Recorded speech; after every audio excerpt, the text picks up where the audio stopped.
Kita punya trauma, entah itu fiktif, entah nyata, entah apalah. Kita punya trauma kasus Siti Jenar. Orang yang mendalami la ilaha illallah secara intensif, ya, entah itu disebut kalimat sodo, bosuluk, boseloko, mbah kono pokoknya. Orang yang memahami la ilaha illallah secara intensif, itu pasti menuju ilmu hakikat. Dan menuju ilmu hakikat pasti ngalami hakikat yang khoyali. Ini rungokno tenan iki. Hakikat yang nopo? Khoyali. Dan hakikat yang khoyali ini mulai menipu. Ya, kalau sudah begitu ruwet. Misalnya ngeten nggih. Ketika kula maca nggih diskusi ini utai perdebatannya kali jago mbek Siti Jenar. Saat itu ada Sunan Bonang juga. Kamu sujud pakai apa kali jaga? Ya pakai jasad. Dari Siti Jenar. Daging kamu itu hanya onggokan daging. Nanti itu jadi bangkai. Dan setelah jadi bangkai itu habis. Kamu nanti ditulis Tuhan tidak termasuk yang sujud. Kebuat yang mbok sujud itu bentek. Mikir kan juga. Rugi ke sujud mbek bathuk mbek tangan. Jasad tem sampean ku entek. Ora ana sing crita kowe nak sujud mergo jasad itu mbok sampean dadi bang. Lah nek ngono sujud ning hakikat ora usah bathuk, ora usah tangan, ora usah sikil, yo rohom iku lho kon sujud mbek pangeran. Nak sujud mbek fisik ku rugi wong fisik sampean. Mikir kali. Wong bolak-balik kali Joko mantan wali preman terus jadi debat pusing. Siti Jenar tahu belajar tahu meneng Irak. Yang jelas yang mulang gak satem ora menangis. Wah, uang ini menjadi perdebatan. Sehingga keyakinannya kayak Siti Jenar, la ilaha illallah itu ya wahdatul wujud itu, innalillahi wa inna ilaihi. Selama ini kalau orang syariat misalnya, orang syariat itu kalau ada orang mati, misalnya Kak Ruhin mati, ini aku kan muni innalillahi wa inna ilaihi raji'un, saiki Ruhin wis mate. Mate itu balik ning penge. Itu cara wong hakikat kan salah besar. Orang mati itu tidak ada. Cara ilmu hakikat kan orang mati itu tidak ada. Roh ini tersiksa di alam fisik. Jadi ruh ini tersiksa di alam fisik. Karena ketemu ning jasate ruh. Tersiksa dulu. Aku ape mangane kudu kerja piring Jepang tersiksa roh. Asal roti memang tersiksa. Misalnya kiai ape mangane dadak kudu pidato 2 jam bareng tersiksa. Roh kenapa? Tersiksa. Mergo roh ora buta mangan, ora buta ngombe, tapi gara-gara melok fisik. Paham ya? Lho itu nanti ilmu ketawarai ya bener.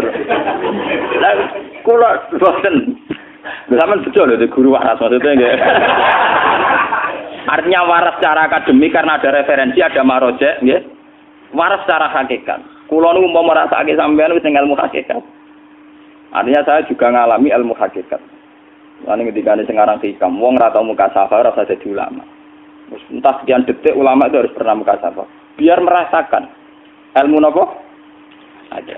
Tapi ilmu hakikat itu bisa dilogikakan sebelum sampean sampai secara musyahadah. Paling enggak bisa sampai secara logika. Manusia itu mulai Nabi Adam sampai sekarang itu kan punya roh. Dan roh itu tidak makhluk. Ya, roh itu tidak makhluk. Ketika roh itu diletakkan di jasad, dia itu tersiksa. Karena ketika dia ke jasad fisik, namanya mengalami keterpisahan dengan yang abadi. Dia ini yang jasad fisik, tersiksa. Karena dia harus di alam yang kasat mata, alam mulki. Tersiksa. Ketika dia tersiksa, semelok ruhin, akhirnya dia mangannya kangelan, akhirnya lesu, mangan. Padahal roh gak butuh mangan, perlu dicatat, roh gak butuh. Ya ora butuh gunung kidul barang kan ora butuh rapi. Paham kan? Ya ora butuh putus cinta, ora butuh pegatan, ora butuh macam-macam. Paham? Tapi karena dia nemplek jasad sing butuh mangan, butuh rabi, butuh wedoan macam-macam. Akhirnya roh tersiksa.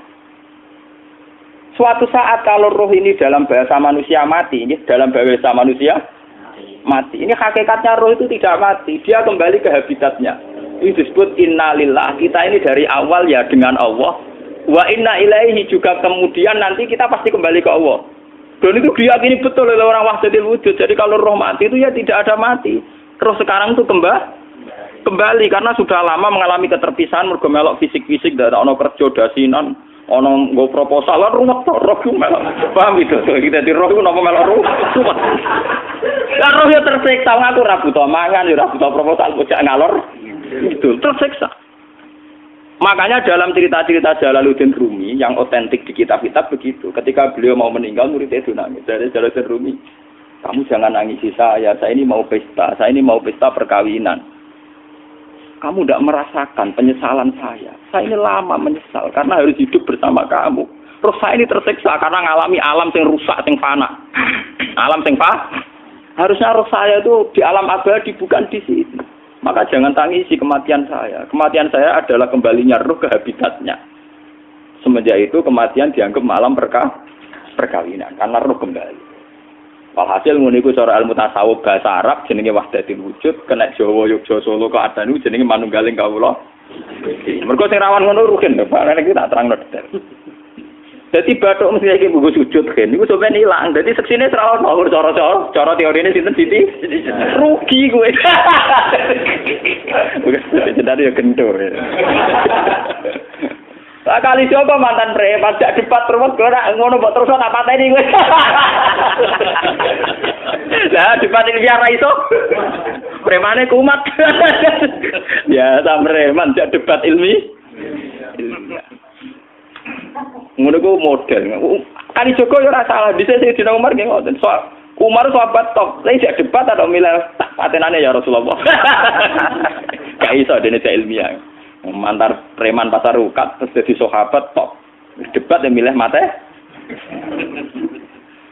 Jadi wonten cerita wong Yahudi njaluk keputusan Nabi. Bareng wis diputusno Nabi cek mamang. Ndak tenang keputusane ngono dalam sengketa duniawi. Bariku takok ya Ali. Ya Ali, aku mau sowan ning Nabi Muhammad. Dikai keputusan Nabi mamang cara kowe pilih. Sampai Ali dikai keputusan persis Kanjeng Nabi. Cek mamang neh takok Umar. Apa marah kok mau singgone Muhammad, singgone Ali, kayak keputusan kok mamang, mar. Cara kowe piye? Urusan duit. Enteni iki. Entek dia mlebu buat Pak. Wong diputus Nabi ora mar. Buat mati. Gawe. Mergo mantan apa? Cara mantan intelektual kan ya wajar wong Yahudi kok percaya Nabi. Kan bareng cara Ali wis gak percaya wis kandhani. Ora percaya ali tenan. Lah ora bapatene. Ya wajar wong Yahudi kok percaya Nabi, nek percaya ora situ Yahudi Muslim. Lah ali situ Gus Dur. Lah Gus Dur beda piye tenang. Ali nyen ngoten watake ngoten. Nasibe padha. Ali itu ilmuwan yang jadi presiden gak sukses. Sing niru Gus Dur. Mergo ning dinggo nek wong pinter mimpin ra sukses. Wong pinter gampang maklumi. Lah misalnya kita jadi kiai wong pinter, kayak santri ini pacaran, maksud itu jangan langsung cawe itu. Wah ruwet, terus malah dalil zinalina subuh syahwat minan. Piye pondok tanpa pelaturan tadi. Paham ya? Ruwet apa? Mana jogeman, jadi kiai pinter teman-teman itu jogeman. Jadi sing biasa, wae ono syariate sithik-sithik. Sing kamane ono santri pacaran tersinggung, ono santri nakal tersinggung, sing ono rasane lha donya ono napa? Nek guru kula nu urusan ilmu semi hakikat. Mon gitu. Sehingga kayak Siti Jenar, cara pandang Siti Jenar tuh masuk betul ning gone pemikiran para santrinya. Kados Ki Ageng Pengging siapa masuk betul karena masuk akal. Cara mereka napa? Betapa ndak ada artinya fisik ini. Nah, kalau semua fisik ini ndak ada artinya, kemudian yang ada artinya itu roh, perjalanan apa? Perjalanan roh, sehingga diartikan inna lillah wa inna ilaihi raji'un. Inna sholati wa nusuki wa mahyaya wa mamati lillah. Lah kemudian sekarang sampean tak tanya misalnya ini latihan ilmu hakikat. Wa mahyaya lan penguripan ingsun. Kalau ingsun itu artinya fisik atau jasad, itu keliru besar karena jasad tidak pernah hidup. Yang hidup itu roh. Paham ya? Sekarang artinya wama mati itu apa? Kematian ingsun. Kalau roh itu tidak pernah mati, berarti kematian roh adalah keterpisahan dengan yang agung atau yang abadi. Dan semuanya itu lillahi rabbil alamin. Sehingga mereka mengatakan kematian itu satu pesta. Mulane kados Bilal ditakoki, ya Bilal, ketika murid-muridnya nangis bergape mati, Bilal ge seneng ae. Godan nalqal akhibah Muhammad dan wa hisbah. Kalau nak mati malah senang tuh ketemu kekasihku. Sebab itu kematian tidak pernah jadi problem bagi mereka sing soleh. sing menembus ilmu hakikat. Paham? Tapi ilmu hakikat kayak ini itu yang diyakini Siti Jenar, diyakini Jalaluddin Rumi, diyakini para wali-wali wahdatul wujud. Dulu Syekh Husain sinten Al-Halal. Itu kemudian melahirkan prahara syariat. Prahara apa? Syariat. Sebab itu Wali Songo, oke Siti Jenar benar dalam filosofinya, tapi harus dibunuh. Karena menjadi prahara syariat. Sama dengan yang dikatakan Nabi itu benar, tapi menjadi prahara syariat. Akhirnya disomasi oleh Umar radhiyallahu anhu. Jadi sebetulnya sama, pola-pola ceritanya sama. Intinya sebuah ilmu hakikat harus dikawal napa? Syariat. Nggih kula bolak-balik, contoh paling gampang wit pisang. Wong nak mangan gedang kulitnya tetap dibuat. Tapi umpama gedang dari awal ora usah kulit, ra sido dadi gedang. Paham nggih? Meskipun kon ape dipangan ya dibuat. Tapi kita tidak bisa membayangkan pisang dari awal tanpa napa? Mbah kekeringan, mbah bosok, mbah ra sido dadi napa? Pisang. Terus pentingnya syariat lagi begini, gitu. Mulane penting ngaji wali-wali syariat sing pinter kados Sunan Kudus, kados Sunan Bonang. Andai kan tidak ada syariat itu dunia pun mesti rusak. Contoh paling gampang masalah pornografi, porno aksi. Jadi jenengan aja omongi ngono ibu ngakak-ngakak deh. Dari pangeran wis pirsa, kowe nek klambi pangeran ora ora tentu ora ya ora usah klambenan. Wong ora ana gunane. Kalau yang paling penting ku nazarullah, kenapa kowe klambenan barang, wong kowe klambenan ora pangeran tetep pirsa. Nyatane si jenar nak mulang nggih coba klambenan lah intine napa? Dinya ada nabi Sunan Bonang. Nah, aku percaya kabeh nazarullah, ora usah napa? Klambenan. Tetapi teori ora usah klambenan iki dienggo tenan. Mulane nek pas wiridan aliran sesat, ciri utama. Kira klambenan tenan.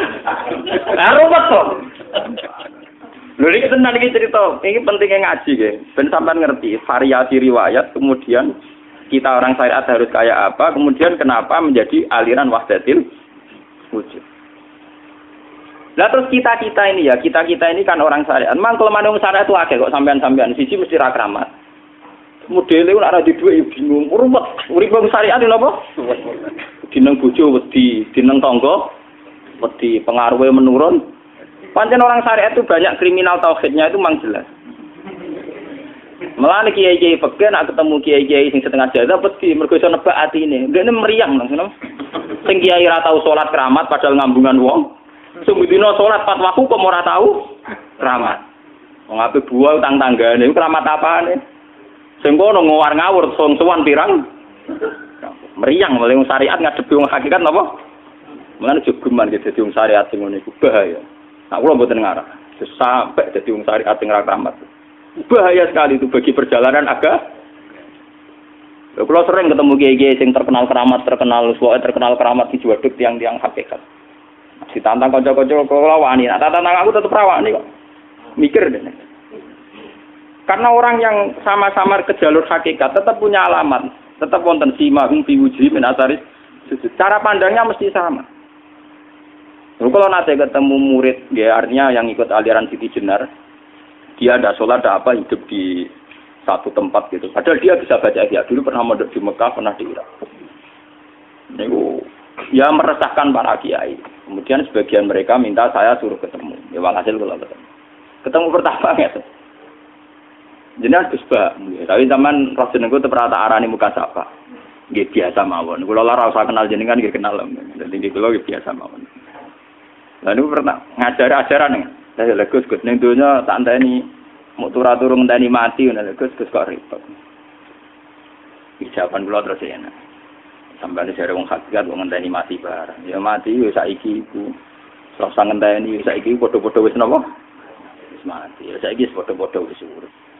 Wis padha kabeh. Nah cara ilmu hakikat kan terus sama semua. Napa? Sama semua. Tadi makanya itu tadi.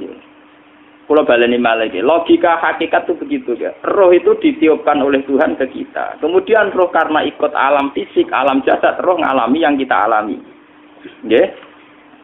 Ketika roh ngalami yang kita alami dia tersiksa.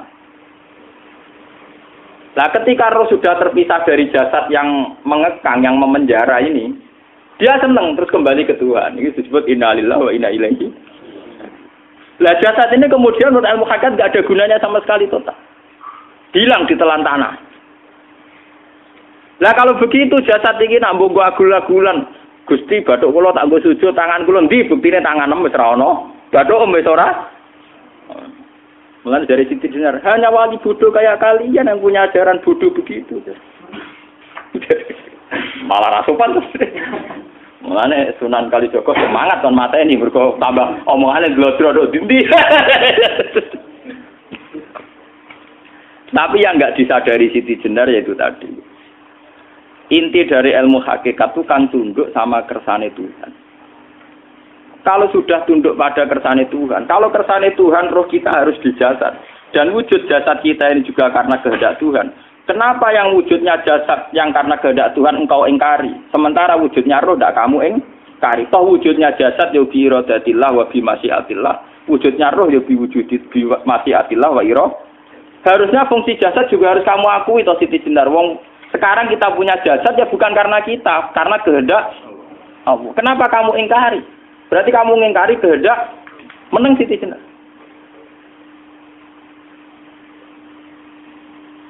Makanya hakikat yang pertama saya itu pasti khayal. Lah Siti Jenar itu hakikatnya baru yang sampai khayal itu. Sehingga dia tersesat. Sebetulnya kalau sudah hakikat beneran itu tidak perlu khayal begitu. Artinya tidak perlu khayal jasad kita sing senajan ora ana gunane ini. Tetap piye wae wujudnya karena kehendak Allah. Juga kita harus terima. Apapun kekurangannya, apapun kenaifannya, ironisnya harus kita terima. Ini sebagai bentuk penerimaan kita pada masyiatil. Begitu juga keadaan roh kita sebagai penerimaan atas masyiatil. Meskipun ada teori-teori roh yang lebih valid. Lebih valid misalnya begini. Kanjeng Nabi itu suatu saat ininya terputus karena perang Uhud. Itu Kanjeng Nabi dia dolanan drijine ini. Napa cara niki napa jari jemari ini Nabi putus. Iki dolanan. Jadi Nabi sendiri kadang sering ngajarkan ilmu hakikat. Hal lagi illa usbun udmiyat wa fi sabilillahi ma la fi. Kowe ora trimo fisik, bentuk fisik jari jemari sing ditetir berdarah. Tapi nak kue fisabilillah ayo wis balik ning habitatem. Jika kenapa para sahabat itu ketika dicincang, ketika putus tangannya, putus kakinya, sahabat yang usul ke ilmu hakikat itu malah senang. Karena jasad kita ini kan ila sabilillah menuju jalan Tuhan. Sekali dia sudah terluka fisabilillah itu sudah menemukan formatnya. Cara teori Cina bisa menemukan formasinya. Paham gitu? Ora kok malah ngeluh itu berarti goblok nek ngeluh paham no? Paham napa? Jadi, makanya Nabi ngendikan ya itu sudah ketemu formatnya. Ketika rohnya para syuhada nanti kembali ke Tuhan ya ketemu formatnya lagi. Itu disebut wala taqulu lima yuqtalu fi sabilillahi amma. Dia tidak mati sesuai formasi awal, yaitu roh kembali ke Tuhan dan jasad ikut mengawal. Lah itu Nabi kadang ya pakai ilmu hakikat begitu. Mulane kula bolak-balik matur, kula niku nggih mulai umur 20 tahun napa pinten. Kula ngateni nggih gadah penyakit dan ekstrim penyakit saya. Sampai saat ini kula nak ngobatno ndak lebih 50% nggih karena saya tetap berpikir. Misalnya cara syariat kan berobat, tapi cara hakikat apa betul keberadaan saya di alam ini penting. Sehingga aku kepengen urip tak bela-belani ngantek ndak atusan juta. Jangan-jangan penting mati ku timbang uripku. Lah nak ngono lha apa tak bela-belani? Ndak atusan juta. Jadi misalnya kita berobat ya mau ya dari nabi kan berobat ya berobat. Pokoknya kita Islam masih mau gerutu kadang orang paham. Sekali kamu mengamati dengan sisi hakikat, coba sekarang sampean pikir, coba sekarang nggak pakai logika hakikat, pakai logika syariat saja. Saya ini misalnya asetnya 10 juta, misalnya, saya punya aset 10 juta. Tapi misalnya aku rugi nawan atau dipengaruhi di masa depan soalnya, kalau kulo kan soalnya cara teori di masa misalnya kulo ruhin, artinya kere di duit 10 juta aset. Tujuan saya sembuh kan supaya aku iso sembuh sehat, engkau iso kerja untuk anak. Tapi karena saya sakit nanti operasi tidak 10 juta. Operasi tidak 10 juta. Wong aku repair mesti iso marisi anak. Apa meneh nak duit 10 juta tak ada gue berobat malah jelas ra iso marisi. Lah nak ngono penting matiku ya dibagi 10 juta. Karwan iso diwaris langsung. Sementara anak aku mari dibiayai 10 juta, orang mesti mari 10 juta mesti entek. Artinya tidak ada jaminan kalau berobat itu secara visi ke depan lebih baik. Soalnya malah ngentekno donya nggak jelas akibat positifnya. Misalnya tetap lumpuh teori loh. Bapak artinya apa? Teori hakikat tetap lebih benar bahwa hidup itu tidak ada artinya. Semua itu tidak ada artinya. Berobat apa berobat semuanya tidak ada arti. Teori loh gini. Sehingga kalau kita tengah-tengah aja tengah-tengah. Kasus kula misalnya loro nggih berobat. Gusti separuh kula nglakoni syariat, tapi sebagai kula ulama fikih iki separuh kula lakoni napa? Jadi kula tetep mboten ngarah obat 100%. Tapi orang ngarah berobat wong kula tiyang napa? Syariat. Tapi memang faktanya itu begitu. Cara Kanjeng Nabi kadang Kanjeng Nabi berobat. Kadang Kanjeng Nabi wis nikine tercincang dige guyonan. Wa laki illa usbuun utwiyat. Ora apa driji sing gak melok-melok. Nah, bukti bahwa jasad itu begitu tidak penting. Kayak Sayyid Hamzah. Mula Sayyid Hamzah nganggep wahyu bentone ra karuan. Kalau teori Siti Jenar itu benar, teori Jalaluddin Rumi benar teorinya lho, ora kok ra salate lho nggih, maksud kok nang anut ra salate. Benar cara analisis roh. Ketika Sayyid Hamzah dinyatakan mati oleh manusia, oleh hukum manusia dinyatakan mati karena dia sudah tidak bergerak. Dalam teori hakikat kan rohnya Sayyid Hamzah sudah fi khawasili tuyurin khudrin. Rohnya sudah diambil Tuhan, tidak mati. Paham ya? Ketika rohnya Sayyid Hamzah sudah diambil, jasad ini sudah tidak punya rasa. Sekarang secara syariat kasat mata kita tahu, wong jasad nak diinfus, di sayat-sayat dioperasi ora krasa. Apa meneh saiki ruhe wis bisa. Lah ya jasad itu cek gampange, dioperasi dibius saja terus tidak kerasa. Apalagi rohnya sudah diambil. Nah saiki bayangkan, ketika Sayyid Hamzah itu sudah di atas, niku kira-kira delok wahsi ra wong bentuk. Lho wong kok baca igabus. Ketika jasad benar-benar tidak penting, kemudian jasadnya Sayyid Hamzah kan dicincang oleh wahsi. Ketika rohnya sudah diambil kan Hamzah tidak merasakan. Berarti Sayyid Hamzah guyu-guyu wahsi. Wahsi cek bentuk nih gabus dicincang. Paham ya? Lho niki tenan. Artinya ketika pandangan manusia iba kepada Sayyid Hamzah karena dicincang, dimutilasi oleh wahsi. Wahsi tidak mengalami Pak Sinten, Sayyid Hamzah tidak mengalami apa-apa karena rohnya sudah bersama Tuhan. Dan iso wae Sayyid Hamzah malah guyu-guyu wahsi. Cek goblok gabus kok dicincang. Lah nak ngono rak mirip, makanya dalam hal ini itu dalam teori roh itu sebetulnya Siti Jenar tidak sesat dalam teori roh. Tapi jangan katakan itu penemuannya Siti Jenar. Siti Jenar itu terlambat. Sebelum itu ada Husain Al-Khallas. Sebelum itu ada Jalaluddin Rumi. Sebelum itu juga ada sahabat, ada nabi. Cuma cara aplikasinya Siti Jenar melenceng. Jadi jangan katakan kok tak kampus-kampus. Itu pendapat Siti Jenar itu malah goblok meneng. Siti Jenar itu sanut. Paham? Maksud apa? Wis sanut. Nah, teori yang sama terjadi pada Yesus Kristus. Ketika Yesus misalnya secara lahir dicincang, dimutilasi, diapakan oleh orang Yahudi. Sebetulnya rohnya dia sudah bersama Tuhan. Kembali ke Tuhan Bapa, nah cara Kristen. Nah cara Islam ya balik ini pangeran. Andaikan itu iya, itu ya tidak ada masalah. Karena hakikatnya dia tidak dicincang, tidak dibunuh. Andaikan iya, tentu menurut Islam yang dibunuh Yudas atau siapa itu yang masuk piala. Tapi sama sebetulnya teorinya sama. Kalaupun iya tidak ada masalah. Oke, kalau misalnya Nabi Isa karena ada kontroversi menyangkut dia atau Yudas. Sekarang yang Zakaria dan ya. Zakaria itu dicincang betul oleh orang Yahudi. Matinya dimutilasi. Tapi dia tidak apa-apa. Karena ketika beliau dicincang, rohnya sudah diambil. Ini rumah tenan kan. Ben kira untuk kendel mati paham kan ya. Dadi maksudnya niku kula ajari nak mati itu tidak problem ya. Niki kalau urip wedi lho. Nah ini bersamaan paham ya. Kaitan la ilaha illallah ini nanti semuanya sama kaitan sama apa? La ilaha illallah. Ini nanti ujungnya sama dengan la ilaha illallah. Begitu juga seterusnya. Misalnya Yahya kalian sinten? Zakaria. Ketika Tuhan ditanya, jadi tenggene alam malakut pengiran ditakok, ya Allah, Yahya dan Zakaria itu kan hamba pilihan engkau. Ketika dicincang kok jenengan biarkan. Endi Yahya Zakaria dicincang? Aku iku ora goblok dari pengiran. Sedurunge dekne dicincang jasate ruhe tak jupuk. Dadi dekne ora krasa blas. Begitu juga ning tafsir-tafsir sampean lihat wa Maryama. Sayyidah Maryam yang istrinya Fir'aun. Itu kan dia iman sama Nabi Musa. Asiyah imro'ati napa? Fir'aun. Asiyah imro'ati Fir'aun, ya. Itu kan dihukum oleh Fir'aun. Ketika mau ditumpahi napa? Batu besar. Iku Allah ketika di pangeran, ya malaikal mauti, cepat ambil rohnya sebelum dihunjami batu besar. Terus rohnya diambil. Sebab itu dalam hukum Tuhan, Tuhan itu tidak merasa bahwa Tuhan membiarkan Asiyah, membiarkan Hamzah, membiarkan Yahya, membiarkan Zakaria. Dalam hukum Tuhan, semua orang ini roh-roh terhormat. Akhirnya nak anggo teori iki sing nyincang malah goblok, wong gabus goblok cincang ngono dadi. Nak anggo teori iki malah berbalik, sing goblok sing nyincang.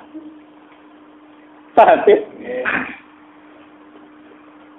Yo ora kok sesuai sampean kiaskan saja. Wong dibius wae disayat-sayat gak krasa. Kaya apa nak ruhe bener-bener wis tercabut terpisah. Rasane ning ndi? Iku sing disebut wala taqulu limayuk talu fi sabilillah napa? Lah kemudian roh ini kemana? Nah, roh itu sudah menyatu dengan kalimat tauhid. Mesti roh itu bersaksi la ilaha illallah. Itu sing disebut ning alam roh ketika Allah tanya alastu bi rabbikum mesti qalu bala. Mesti mereka jawabnya napa?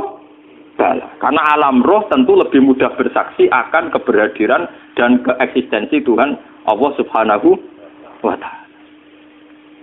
Paham ya, ini sama penting. Nah, ketika kalimat tauhid sudah menyatu kayak begini, itu mesti kalimat tauhid sing mesti langsung untuk swarga. Itu dimaksud Nabi mustaiqinan biha qalbu mukhlishon biha qalbu. Ati itu qalbu kan nggak bisa kamu artikan jantung atau liver kayak teori modern sekarang. Misalnya qalbun itu apa? Jadi kiai qalbun itu jantung. Nah, ngono beda mek liver. Lah liver apa kabidun niku akal-akalan aja padha ora paham. Bahasa kolbun, fikrun, aklun itu sesuatu yang misteri. Roh ini kemudian dengan kalimat tauhid sudah menyatu disebut mukhlishon biha kolbu. Ada tingkat kemurnian hubungan roh dengan kalimat tauhid. Lah kalau begitu pasti dakhalal jannah. Karena tidak mungkin kalimat tauhid kok di neraka. Lah ini ngomong masalah-masalah hakikat. Wong sing gak tahu petualangan hakikat, momene sing sering bingung bakas duit, bayar kredit, utang jatuh tempo, ora usah melok mikir, utek wis entek go mikir duit.